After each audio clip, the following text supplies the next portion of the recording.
Legenda Gua Jati Jajar.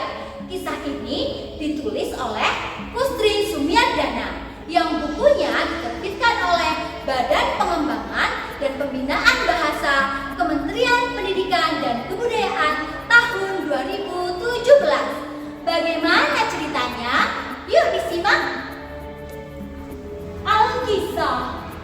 Di suatu malam yang hening, ada seorang putra mahkota terpilih bernama Raden Banyak Cotro dari kerajaan Pajajaran pergi meninggalkan istana secara diam-diam.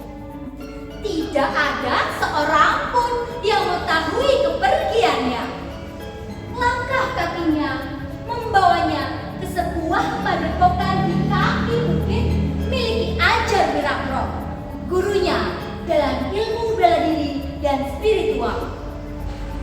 Ananda, aku tahu maksud kedatanganmu ke sini. Mencari wanita itu yang kau idamkan sungguh sangat sulit.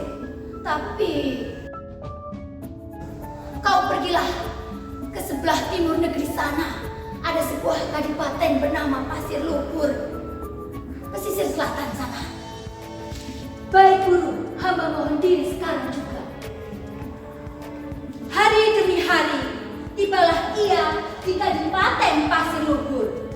Di sana, ia diaku dan diangkat menjadi putra dari Patih Reksanata.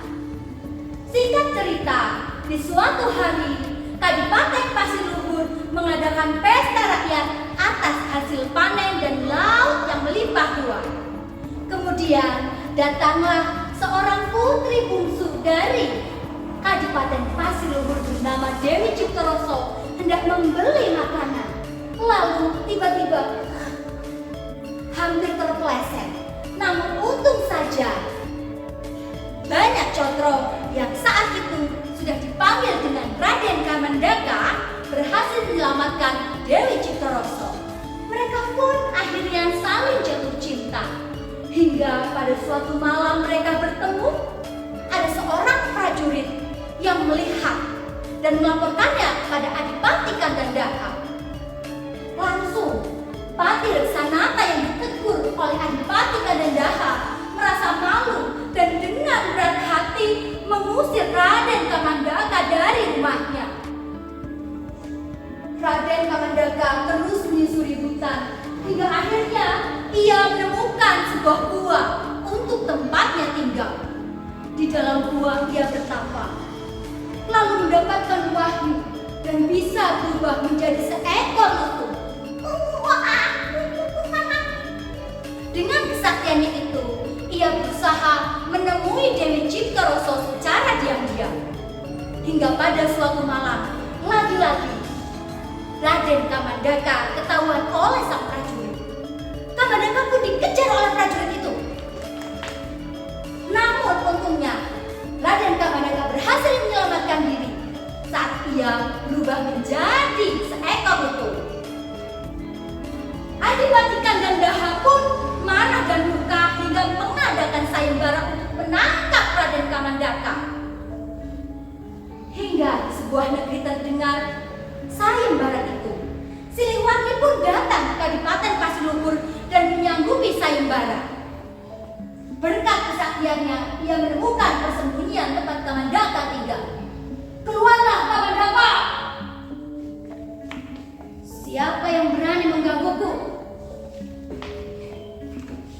Aku adalah utusan dari Adipati Kandandaka. Baiklah, mari bertarung. Ya, ya, ya. Hingga tak sengaja, mahkota pun dari Raden Kamandaka jatuh ke tanah. Pajajaran?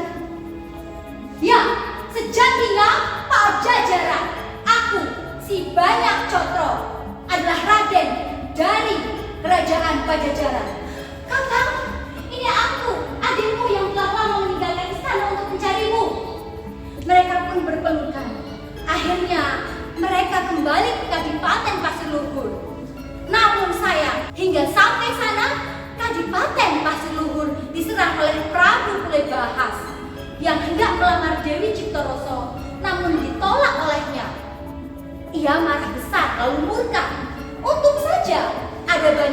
dan banyak kampar, hingga akhirnya Prabu Mulebahas pun mati oleh mereka. Setelah mereka menceritakan, akhirnya Dewi Ciptaroso dan Raden Kamandaka direstui dan akhirnya pun menikah. Nah, begitu ceritanya teman-teman. Jadi, ada beberapa hal yang bisa kita ambil dari cerita ini. Yang pertama, kita tidak boleh keluar rumah tanpa izin orang tua. Yang kedua, kita tidak boleh bertamu tanpa izin si pemilik rumah. Dan yang ketiga, jika kita bersungguh-sungguh atas usaha kita, insya Allah kita pasti akan berhasil mencapai cita-cita kita dan tujuan kita. Nah, jadi kenapa disebut legenda Gua Jati Jajar? Karena berasal dari kata sejatinya Pajajaran. Begitulah teman-teman. Terima kasih